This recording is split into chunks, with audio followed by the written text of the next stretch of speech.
우리 지난 시간에 10계명 끝나고 뭐 배웠는지 생각나요? 네. 갑자기 법전이 등장했잖아요. 맞아요. 네, 계약법전이라고 하셨죠? 네. 종에 맞아요. 관한 법전. 맞아요. 맞습니다. 그 얘기가 나왔죠. 지금은 광야 생활을 하고 있지만 언젠간 정착 생활을 할 거잖아요. 네. 네. 그때를 위한 그 하나님의 또 법을 맞아요. 또 알려주셨어요. 네. 맞아요. 또 새로운 세계를 우리가 살기 위해서 우리 각자의 자리에서 내가 할 수 있는 부분이라도 노력한다면 그게 단초가 돼서 네. 새로운 세상을 만들어 나갈 수 있다. 맞습니다. 예. 또 오늘은 어떤 새로운 걸 공부할까 아, 기대되죠? 기대됩니다. 네.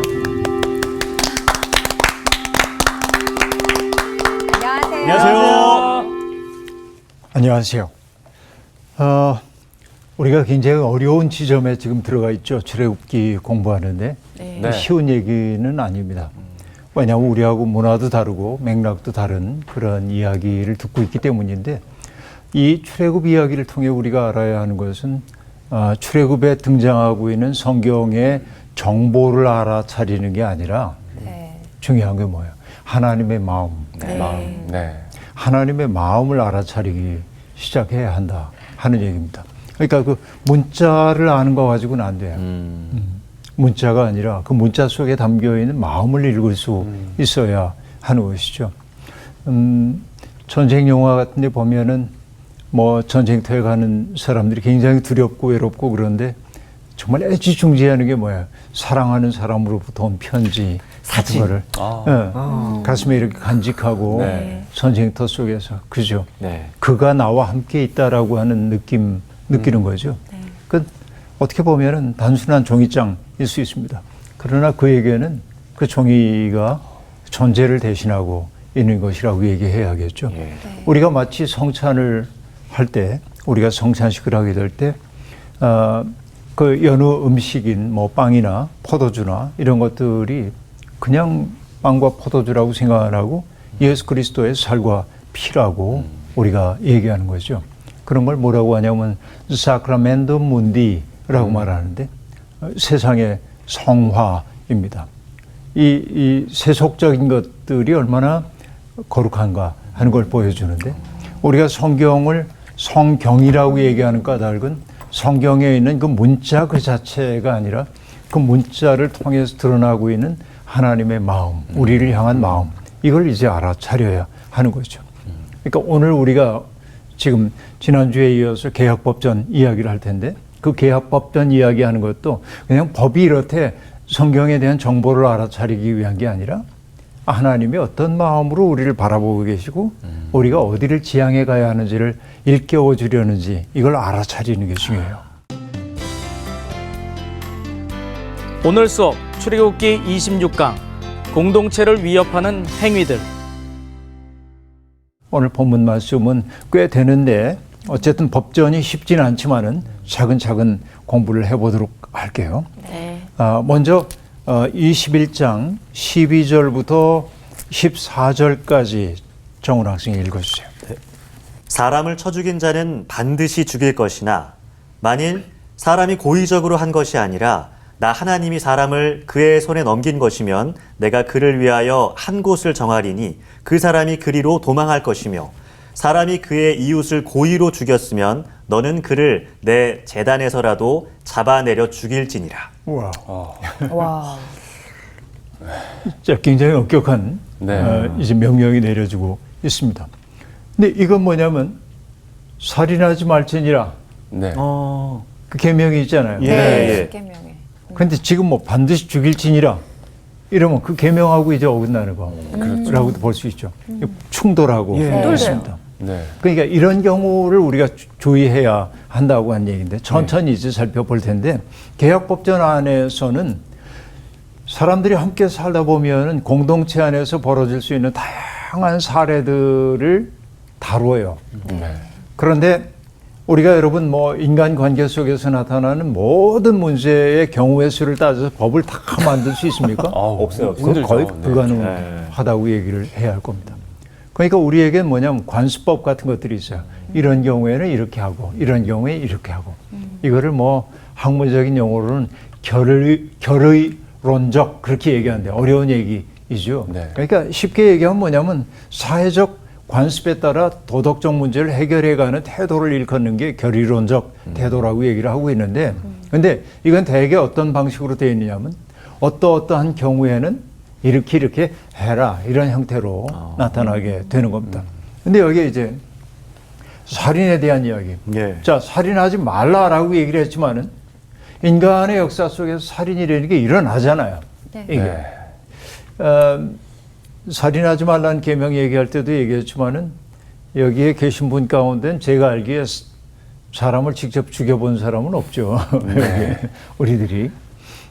물론 이제 세상에는 이 방송 보는 분 가운데는 어쨌든 사람을 죽이고 복역하고 뭐 이런 분들도 있을 수도 있습니다. 그죠? 그러니까 어떻게 보면 사람을 죽인다고 하는 것처럼 참 안타까운 일이 없죠.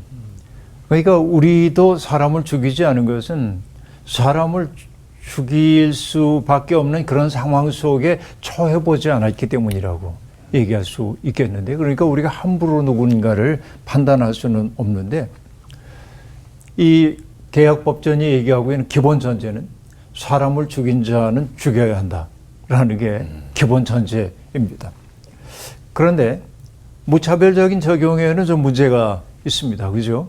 어떤 사람을 죽이긴 했는데, 예를 들어서 내가 사냥을 하고 있는데 멧돼지인 줄 알고 쐈는데 사람이었어. 이런 경우에는 고의로 죽인 건 아니거든요. 그러니까 성경도 이런 것들을 참고를 해가지고 뭘 하냐면 살인의 고의성 여부를 가려야 한다라고 얘기를 하고 있습니다.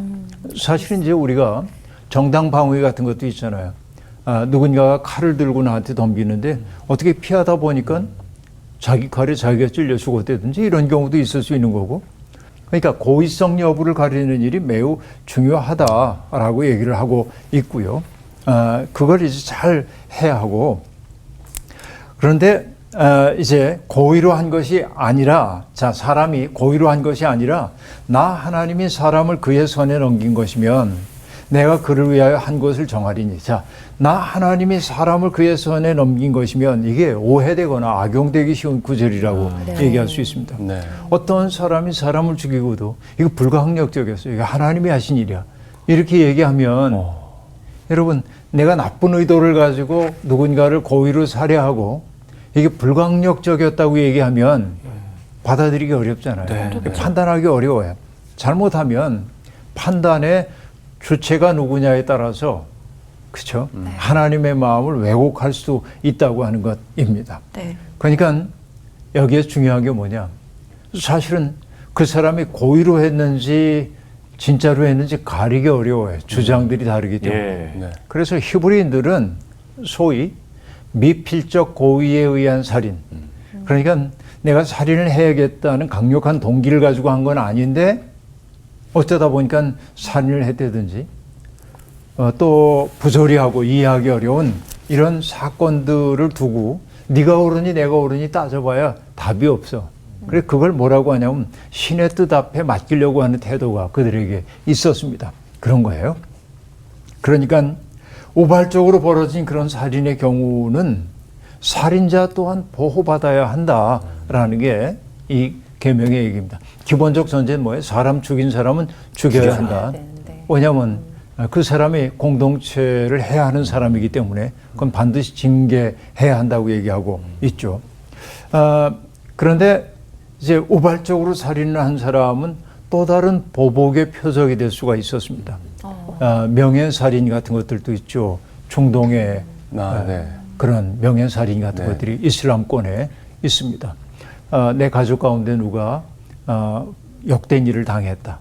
그런 경우에 그 욕을 제거하기 위해서 내 가족 피해자인 여성을 죽이는 이런 일들이 명예살인이란 말로 등장하기도 하는데, 그러니까 그런 경우도 있고 또 죽임당한 가족이 복수심 때문에 내 가족을 죽인 사람에게 똑같은 보복을 저지르려 할 수 있기 때문에 이것을 미연에 방지하기 위해서 하나님은 도피성이라고 하는 것을 두도록 그렇게 만들어 놨습니다. 그러니까 여러분, 레위 사람들은 제사장 가문들이기 때문에 땅을 원래 그 유산으로 받지 못했죠. 땅을 나누게 될 때. 그런데 도처에 흩어져 있는 성읍들을 받긴 받았습니다. 42개의 성읍을 받았는데요. 그런데 이 레위인들에게 줄 성읍 가운데 6개의 성읍이 바로 도피성으로 지정되도록 되어 있습니다.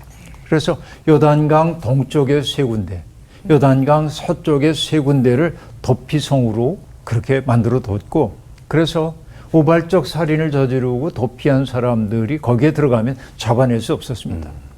그런데 그가 그 도피성 밖으로 나오면 죽임당할 수도 있었습니다. 그러니까 그는 그 안에 머물러 있어야 한다는 얘기이죠. 그런데 정말 고의로 사람을 죽이고 도피성에 도망간 경우 어떻게 해요? 있을 수 있을 것 같아요. 있을 수 있죠. 예. 그런 경우에는 제단 앞에 있다 할지라도 끌어내서 죽여야 된다. 성경이 그렇게 얘기를 하고 있습니다. 근데 가만히 생각해 보면은 우리가 이제 사람들을 함부로 죽이지는 않았지만은 미필적 고의에 의한 죽임도 있는 거죠. 우리 시대로 얘기하면 산업안전시설 같은 걸 만들지 않았어. 네. 비용 문제 때문에. 어떤 사람들이 위험한 장소에서 일을 하고 있는데 안전장치가 미흡해. 뭐 2인 1개조로 일해야 하는데 그냥 혼자 일하다가 위험 속에 방치되고 한다면 이것은 정말 비용의 문제 때문에 사람을 위험에 빠뜨리는 일이라고도 볼 수 있겠죠.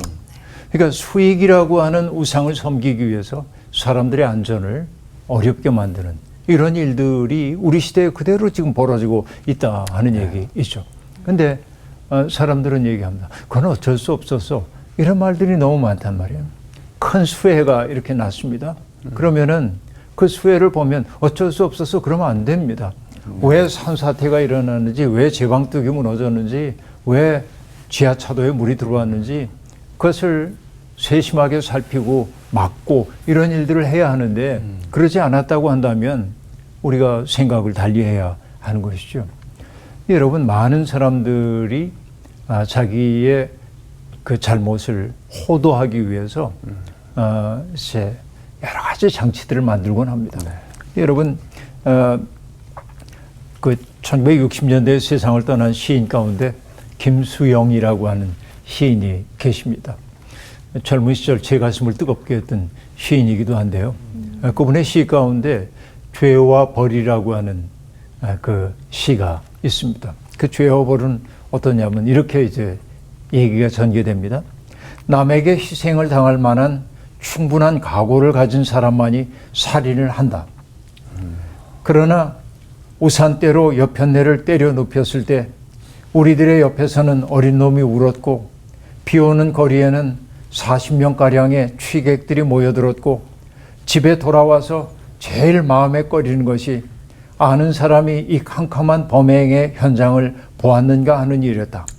아니, 그보다도 먼저 아까운 것이 지우산을 현장에 버리고 온 일이었다.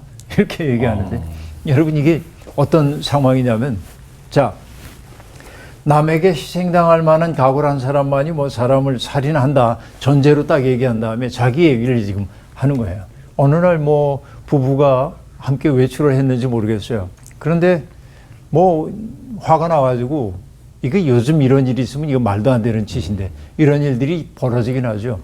남편이 비가 오는 날 우산대를 가지고 아내를 때렸어. 그래서 아내가 이렇게 넘어진 겁니다. 근데 엄마 아빠가 싸우고 아빠가 엄마를 때리는 걸 보니까 어린 놈은 옆에서 울고 있고, 그렇죠. 울 수밖에 없는 거죠. 그러니까 사람들이 뭐야 하고 모여들어서 구경을 하게 됐습니다. 그리고 이제 현장을 떠났어요. 그러면 여러분, 이 보통 사람은 어떻게 해야 합니까? 내가 왜 그랬을까? 내가 어떻게 됐을까? 가서 잘못했다고 그러고 해야잖아요. 근데 집에 돌아와가지고 어떠냐면 제일 마음에 꺼리는 게 뭐냐? 나의 폭행을 당한 아내의 상한 마음이 어떨까? 몸은 괜찮을까? 내 자식은 어떨까? 이 생각이 아니고 혹시 그 구경하던 사람 가운데 나를 아는 사람이 있는 거 아닌가? 자기 체면을. 네, 나 아는 사람이 있는가? 하는 거예요. 그런데 그 다음에 또 뭐라고 얘기해요? 그보다 더 아까운 게 그 우산을 현장에다 버리고 온 게 더 아까워. 이게 뭐냐면 여러분, 우리 속에 있는 사례 같은 것들을 그대로 보여주고 있는데, 그렇죠? 이런 견딜 수 없는 아픔 혹은 두려움이 시간이 지나면서 흐릿해지고 나중에는 그것을 망각해버리고 아무 일도 없었던 것처럼 느끼는 게 인간이에요. 이걸 뭐라고 하냐면 충격의 표백입니다. 사람들은 어떤 일들, 충격적인 일을 하고 나서도 예. 그 일을 스스로 표백해. 그래서 죄책으로부터 점점 멀어지려고 하는 게 인간의 모습인 거죠. 그 시가 그걸 정난하게 드러내고 있다고 볼 수 있습니다.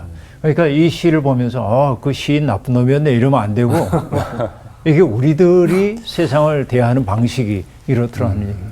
그러니까 고통당하고 있는 그 사람에 대한 관심보다도 사회적 시선, 사람들이 나를 알아보지 않았을까? 내가 입은 손실 이런 걸 먼저 생각하는 게 인간이라는 걸 고발한 거예요. 시가 보여주고 있는 것입니다. 예, 여러분 이런 것들이죠. 자, 살인에 대한 이야기 뭐 그 정도 얘기를 하고요. 그 다음에 중범죄들이 등장하는데 먼저 15절부터 21절까지를 나온 씨가 읽어주세요. 네. 자기 아버지나 어머니를 치는 자는 반드시 죽일지니라. 사람을 납치한 자가 그 사람을 팔았든지 자기 수하에 두었든지 그를 반드시 죽일지니라.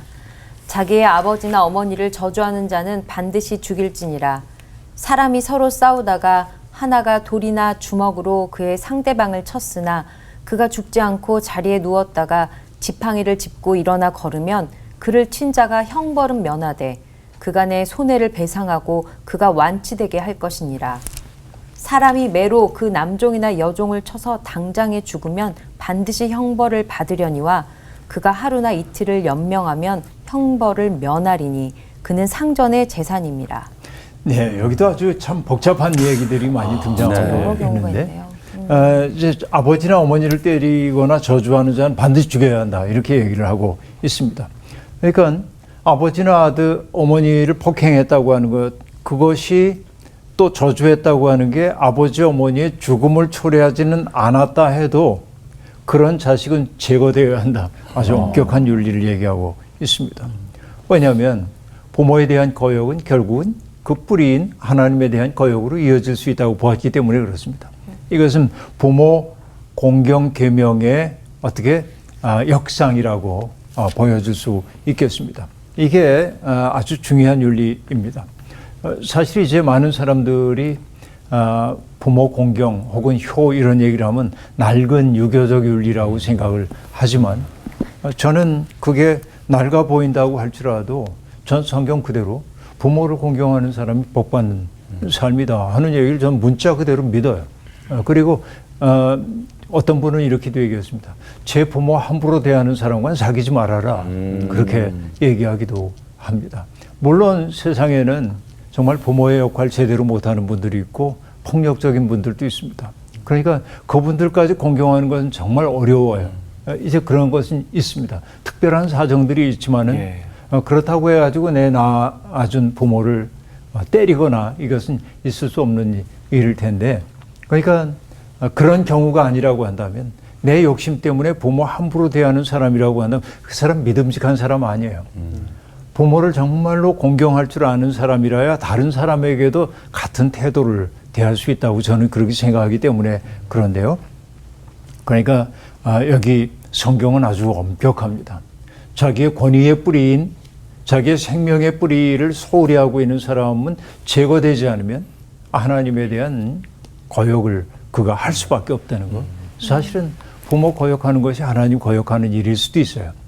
아까도 얘기했지만 아주 특수한 아버지 어머니가 폭력적이라든지 혹은 성적으로 학대한다든지 그런 경우도 공경하라고 하는 건 아닙니다. 이것은 정말 거리를 둬야 하는 게 당연한 일이지만은 그렇지 않은 경우라고 한다면은 우리들이 정말 부모가 무능해 보인다고 해도 정말 존중할 줄 알아야 내가 사람 되는 길이다 하는 생각이 들고요. 그 다음에 부모에 대한 이야기 등장한 다음에 싸움 얘기를 지금 하고 있는데 네. 사람이 서로 싸우다가 돌이나 주먹으로 상대방을 쳤는데 그가 죽지 않고 자리에 누웠다가 지팡이를 짚고 일어나 걸으면 그를 친 자가 형벌은 면하되 그간의 손해를 배상하고 그가 완치되게 할 것이니라 이렇게 좀 약하지 않나요, 이거? 좀 약한 것처럼 보이기도 하죠. 이렇게 얘기를 하고 있습니다. 그러니까 싸우다가 어쨌든 그 물리적 폭력 얘기를 하고 있는데 손해를 배상하고 완치되도록 하라. 여러분 서로 싸우다가 어떤 사람이 부상을 입었다. 네. 그 싸운 이유가 있겠죠. 그런데도 뭐냐면 바로 그가 죽지 않고 며칠 있다 일어났다고 한다면은 그가 노동력 상실한 기간 동안에 배상을 해줘야 되고 그렇죠. 그리고 그 사람에게 줘야 하는 문제가 또 뭐 있습니까? 완치되도록 도와줘야 한다 하고 얘기합니다. 네. 그 다음에 20절부터 보면 사람이 매로 그 남종이나 여종을 쳐서 당장에 죽으면 반드시 형벌을 받거니와 하루나 이틀 연명하면 형벌 면하리니 그는 상전의 재산임이라. 이게 또 애매하죠. 애매하네요. 그렇죠. 왜냐하면 종이라고 하는 제도가 그대로 이 당시에는 통용되고 있었기 때문이라고 볼 수 있는데요. 그러니까 성경을 문자 그대로 이해하면 안 되는 까닭이 바로 여기에 있습니다. 문자 그대로라고 한다면은 내가 함부로 폭력가하고 안 죽었잖아. 그러면 되잖아요. 그렇죠. 그렇죠. 내가 데리고 있는 노동자를 때렸는데 그 사람이 안 죽고 일어났으면 뭐 넌 내 종이니까 이렇게 하면 안 되잖아요. 그러니까 지난주부터 내가 얘기했지만은 이 계명들의 삶의 자리에서 봐야 하고 그러니까 문자가 아니라 뭘 봐야 한다고 얘기했어요. 마음을 봐야 된다고 얘기를 했어요. 마음을 봐야 한다고 얘기를 했습니다. 그 다음 얘기를 볼까요? 22절부터 27절까지 성원 씨. 네. 사람이 서로 싸우다가 임신한 여인을 쳐서 낙태하게 하였으나 다른 해가 없으면 그 남편의 청구대로 반드시 벌금을 내되 재판장의 판결을 따라 낼 것이니라. 그러나 다른 해가 있으면 값되 생명은 생명으로, 눈은 눈으로, 이는 이로, 손은 손으로, 발은 발로, 된 것은 된 것으로, 상하게 한 것은 상함으로, 때린 것은 때림으로 갚을지니라. 사람이 그 남종의 한 눈이나 여종의 한 눈을 쳐서 상하게 하면 그 눈에 대한 보상으로 그를 놓아줄 것이며 그 남종의 이나 여종의 이를 쳐서 빠뜨리면 그 이에 대한 보상으로 그를 놓아줄지니라. 네, 이게 굉장히 이제 인간 관계 속에서 벌어질 수 있는 여러 가지 다양한 상황들을 얘기하는데, 그 임신한 여인을 왜 쳐? 그러니까요. 이런 일이 있다는 거죠, 지금.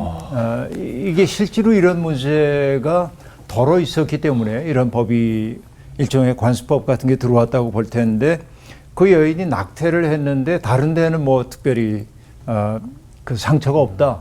그런 경우에는 남편의 청구대로 벌금을 내야 한다라고 얘기합니다.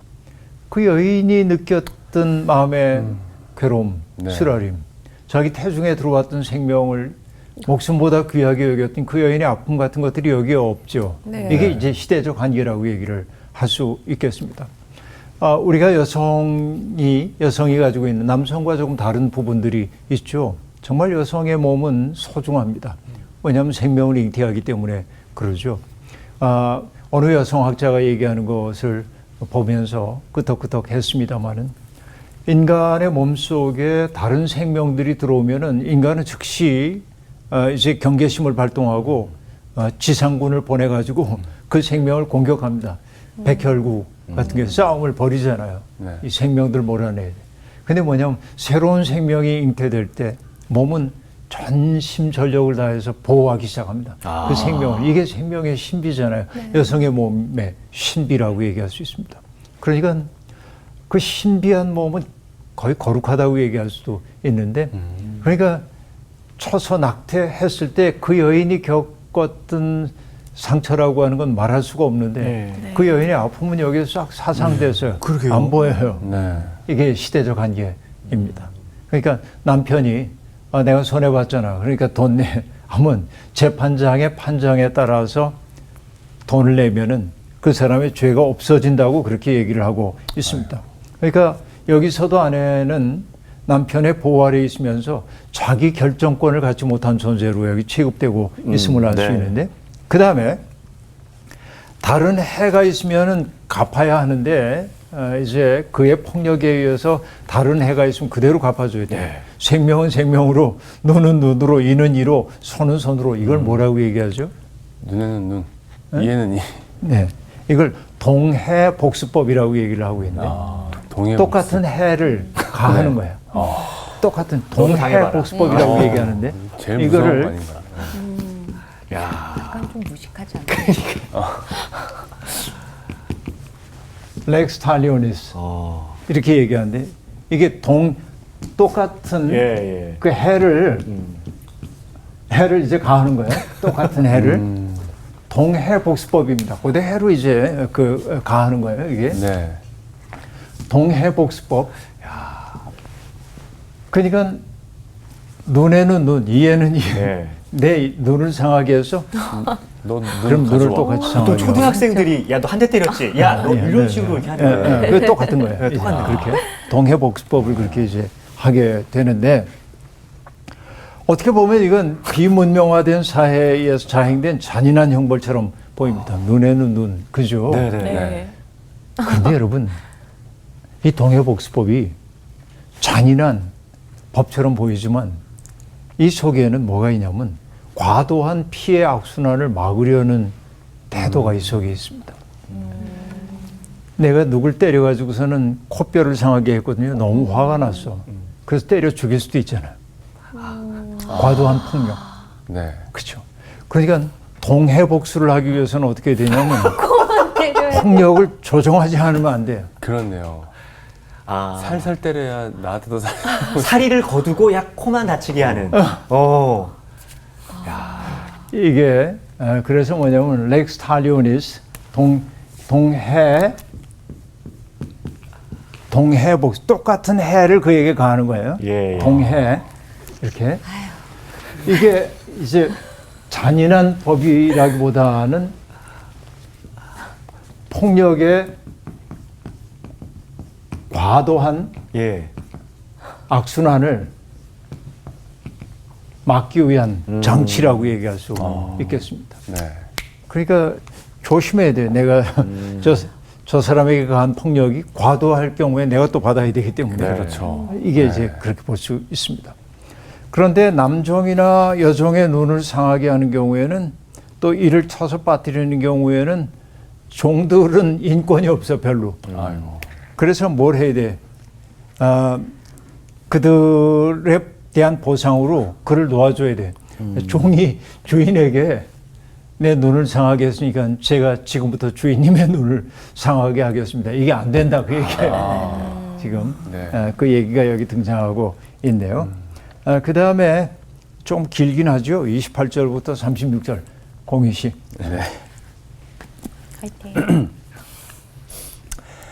소가 남자나 여자를 받아서 죽이면 그 소는 반드시 돌로 쳐서 죽일 것이요 그 고기는 먹지 말 것이며 임자는 형벌을 면하려니와 소가 본래 받는 버릇이 있고 그 임자는 그로 말미암아 경고를 받았으되 단속하지 아니하여 남녀를 막론하고 받아 죽이면 그 소는 돌로 쳐 죽일 것이고 임자도 죽일 것이며 만일 그에게 속죄금을 부과하면 무릇 그 명령한 것을 생명의 대가로 낼 것이요 아들을 받든지 딸을 받든지 이 법규대로 그 임자에게 행할 것이며 소가 만일 남종이나 여종을 받으면 소 임자가 은 30세겔을 그의 상전에게 줄 것이요 소는 돌로 쳐서 죽일지니라. 사람이 구덩이를 열어두거나 구덩이를 파고 덮지 아니하므로 소나 나귀가 거기에 빠지면 그 구덩이 주인이 잘 보상하여 짐승의 임자에게 돈을 줄 것이요 죽은 것은 그가 차지할 것이니라.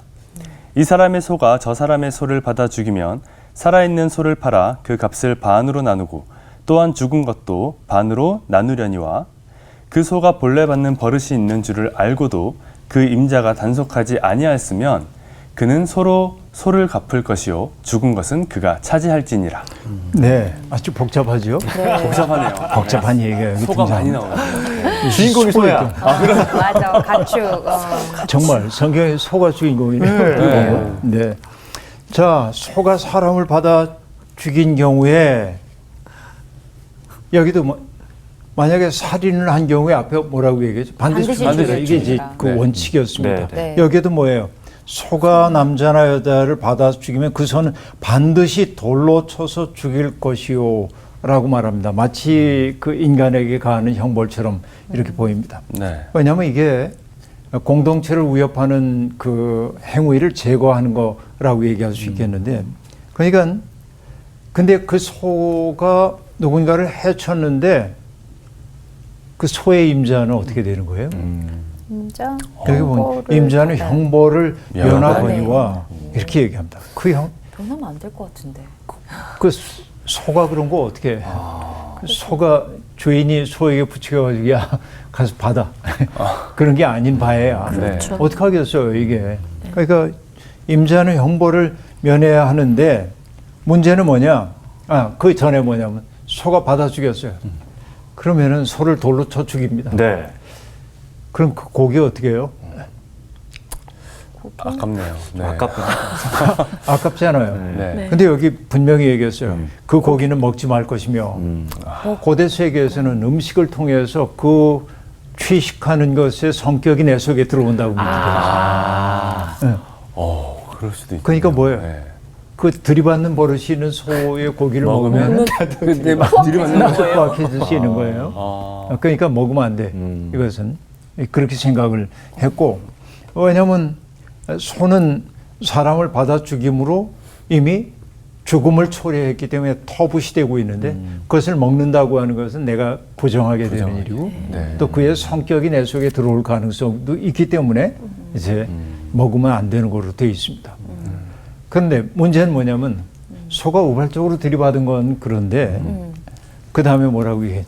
본래 받는 버릇이 있고 그러니까 그 임자는 얘가 정말 사람들 잘 받으니까 주의해야 돼요. 잘 단속하세요. 이런 경고를 받았는데도 이 소를 단속하지 않았으면 뭐라고 얘기합니까? 남녀를 막론하고 받아 죽이면 그 소가 그 소는 돌로 쳐 죽일 것이고 임자도 죽일 것이며 이렇게 죽는 건 얘기를 좀 하고 있습니다. 둘다 형벌을 받아야 되지만 죽는 건 예, 어마어마하죠. 네. 무서워요. 이런 일들이 그러니까 소가 들이받는 버릇이 있어요. 네. 그럼 이게 공동체의 위협을 초래할 수 있어서 좀 단속 좀 해주세요. 근데 안 했다고 하는 것은 그 얘기는 뭐죠? 뭔가 그 사람 속에 사르이 같은 게 있는지도 몰라. 그러니까 그 사람을 그냥 두면 안 된다고 얘기를 지금 하고 있습니다. 그렇죠. 그런데 문제는 뭐냐면 임자도 죽일 것이는데 3절에 보면 만일 그에게 속죄금을 부과하면 무릇 그 명령한 것을 생명의 대가로 낼 것이요. 자, 어떤 얘기냐면 내가 생명을 바쳐서 속죄를 해야 하는데 생명을 바치지 못하니까 거기에 해당되는 돈을 내면 받아주라는 얘기입니다. 네. 받아주라는 얘기입니다. 그러니까 피해자 가족들이 그 주인에 대한 처벌, 그 사람을 죽이는 처벌보다 적절한 보상을 원할 경우에는 생명의 대가를 지불하고 죽음을 면할 수 있다고 여지를 열어두고 네. 있습니다. 그러니까 이제 배상을 해야 한다는 얘기이겠죠. 그러니까 여러분 소가 그런데 그 다음에 나오는 얘기는 뭐냐면 32절에 보면 소가 만일 남종이나 여종을 받으면 자 이게 자유인이 아니라 남종과 여종 얘기를 지금 하고 있는 거거든요. 네. 받으면 소임자가 은 30세겔을 그의 상전에게 줄 것이요 소는 돌로 쳐서 죽일지니라 라고 얘기를 하고 있는데요. 자, 종의 인권을 존중한다고는 하고 있지만은 여전히 종을 소유물로 여기고 있는 현실이 네. 여기에 반영되어 있다는 사실을 우리가 알 수 있습니다. 그 다음에 보면 33절부터 보면 사람이 구덩이를 열어두거나 구덩이를 파고 덮지 아니하므로 소나 나귀가 거기에 빠지면 구덩이 주인이 잘 보상하여 짐승의 임자에게 돈을 줄 것이요 죽은 것은 그가 차지할 것이니라. 정말 어떻게 보면 성경 속에 이 농경문화 속에서 일어날 수 있는 다양한 상황들이 반영되고 있고 이런 얘기는 뭐냐? 이런 일이 자주 일어났음을 보여주는 대목이라고 볼 수 있겠는데요. 그러니까 반드시 보상해줘야 한다고 얘기를 하고 있고 네. 그런데 죽은 짐승은 결국 구덩이 주인의 몫이다. 그렇죠? 네. 부주의하게 구덩이를 열어두긴 했지만은 그냥 보상 다 해주고 나서 그거 이 소가 그냥 포악한 소가 아니라 빠져 죽었잖아요. 네. 그 손 먹어도 된다는 거예요. 이렇게 규정을 하고 세세한 인생에 대한 규정들이 있습니다. 네. 근데 이런 경우는 어떡하죠? 예를 들어서 뭐 사람들이 뭔가를 개발하기 위해서 관정을 뚫고 그래가지고서는 뭐 구멍을 뚫잖아요. 그러고서는 옮겨갔어요. 네. 근데 거기에 온갖 오염 물질이 들어가가지고 지하수를 오염시킨다든지 이런 경우 어떻게 해야 합니까? 그죠? 네. 이걸 우리 시대의 문제로 볼 수도 있단 말이에요. 이런 것들이. 그렇죠. 그 다음 얘기를 보면요. 35절에 보면 이 사람의 소가 저 사람의 소를 받아 죽이면 살아있는 소를 팔아 그 값을 반으로 나누고 또한 죽은 것도 반으로 나누려니와 이게 참 재미있습니다. 소가 사람을 죽인 경우엔 무조건 죽여야 되지만 네. 소가 다른 소를 받아 죽이면 살아남은 녀석을 팔아서 그 값을 반으로 나누고 죽은 소도 반으로 나눠야 한다고 얘기를 하고 있습니다. 그런데 또 다른 경우가 있어요.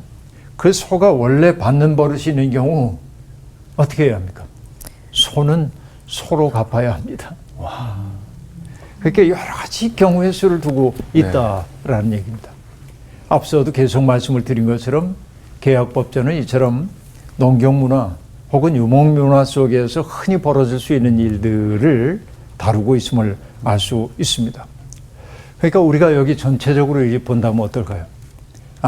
우리가 함께 살기 위해서는, 공동체로 살기 위해서는 나 좋을 대로만 살면 안 되고 공동체의 존속을 위해서 우리가 지켜가야 할 것들을 잘 지켜가야 하는 것이죠. 마땅히 해야 할 일이 있습니다. 들이받는 버릇이 있는 소가 있다고 한다면 단속해야 하는 게 마땅하고요. 그렇죠? 또 뭔가 구덩이를 덮어주지 않으므로 누군가에게 손해를 초래할 가능성이 있다고 한다면 세심하게 살펴가지고 그렇지 않도록 만들어야 하는 거고. 그러니까 나라고 하는 존재는 여러분 저는 이렇게 이제 보는데요. 그물인데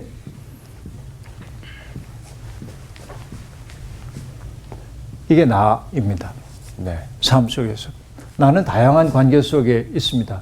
위에는 내 아버지, 어머니가 계시고요. 그죠? 네. 옆에는 내 형제들이 이렇게 있고요. 여기에는 내 자식들이 있습니다. 그런가 하면은 다양한 관계의 그물망이 우리의 이웃들이 있잖아요. 네. 이렇게 관계를 맺고 보면 여러분 보면은요. 나라고 하는 존재는 다층적인 책임을 지는 존재여야 합니다. 네. 부모님과의 관계 속에서도 나는 공경의 도리를 다해야 되죠. 형제 간에는 우애가 있어야 되죠. 자식들에게는 사랑의 마음으로 대해야죠. 이웃들은 사랑해 줘야죠. 이게 이제 인간의 윤리예요. 왜? 여러분 내가 흔들리면은 내가 어떤 어려움을 겪어가지고 내가 흔들리게 되면은 나만 흔들리는 게 아니라 다 영향을 받아요. 다. 그러니까 오늘 내가 사는 그 모습은 내 자유라고 생각하지만 나의 삶이 정훈 씨에게도 나훈 씨에게도 성원 씨에게도 공희 씨에게도 다 영향을 미친단 말이에요. 네. 인간의 삶은 이렇게 연결되어 있어요. 연결되어 있어요. 그러니까 인간은 하나의 외로운 단독자이기도 하지만은 그죠? 킬케고리 얘기하고 있는 것처럼 하나님 앞에 서 있는 단독자이기도 하지만은 공동체 속에 있는 공동체의 구성원이란 말이에요. 그러니까 단독자로서의 나의 윤리도 매우 중요하지만 공동체 속에서 살아가는 뭐가 중요합니까? 책임성이 무엇보다도 중요해요. 그러니까 오늘 읽었던 그 계약법전에서의 모든 이야기가 가리키고 있는 것은 뭐냐면 나의 삶이 나의 삶의 방식이 누군가에게 해를 끼치지 않도록 세심하게 배려하며 살라고 하는 이야기입니다. 그러니까 함께 사는 세상 복잡해요. 네. 그러니까 나 좋을 대로 살면 안 돼.